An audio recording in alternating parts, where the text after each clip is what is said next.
मन को वश में करने के लिए क्या करें? बुद्ध की कहानी। इस कहानी के पीछे को तर्क अगर आप समझ गए तो आपका मन काबू में हो सकता है। पहली बार जब इस कहानी को मैंने पढ़ा तो मुझे इसका तर्क समझ नहीं आया, लेकिन इसका भाव प्रेरणादायी है।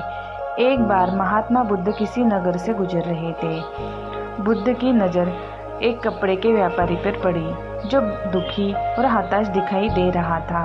बुद्ध चलकर उनके पास गए और पूछा, हे भंते, तुम इतने उदास क्यों हो? अगर तुम मुझे अपनी चिंता का विषय बताओ तो मैं तुम्हारी कुछ मदद कर सकता हूँ। कपड़े के व्यापारी ने बुद्ध को प्रणाम किया और उनको अंदर बुलाया। उस व्यापारी ने कहा कि जब से मेरी पत्नी की मृत्यु हुई है तब से मेरे घर पर मेरे छोटे बेटे को देख वाला कोई नहीं है, इसलिए मैं हमेशा उसको अपने दुकान पर लेकर आ जाता हूँ, लेकिन मेरी दुकान पर आने वाले हर ग्राहक की पगड़ी को उछालकर फेंक देता है। कभी कभी उनका झोला उठाकर बाहर फेंक देता है। मैंने इसको बहुत समझाया, डांटा, लेकिन यह नहीं समझा।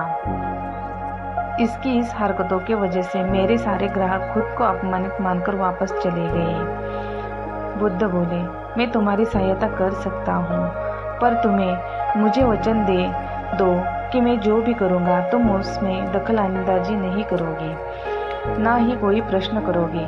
व्यापारी बुद्ध के वचन दे देता है। अगले दिन बुद्ध एक पगड़ी पहनकर आए और एक ग्राहक की भांति आकर बैठ गए। व्यापारी का बेटा आया और बुद्ध की पगड़ी को उछाल दिया। महात्मा बुद्ध मुस्कुराए और कहा, बहुत अच्छा, जाओ उस पगड़ी को वापस लेकर आओ। वह बच्चा दौड़कर गया और पगड़ी को लाकर बुद्ध को दे दी। अगले दिन बुद्ध एक कुल्हाड़ी और एक लकड़ी लेकर आए। उस लड़के ने फिर से उस पगड़ी को उछाल दी। बुद्ध ने उस लड़के को कुल्हाड़ी और लकड़ी दे दी और कहा, जाओ इस लकड़ी को काटो।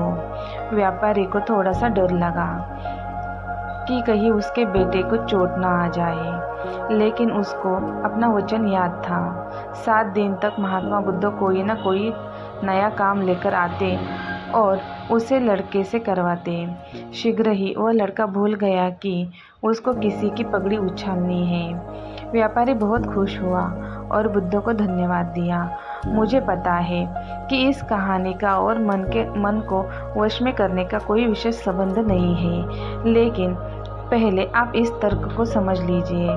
अगर हम अपने मन को अपने हिसाब से काम नहीं करवाएंगे तो मन अपने हिसाब से काम करेगा।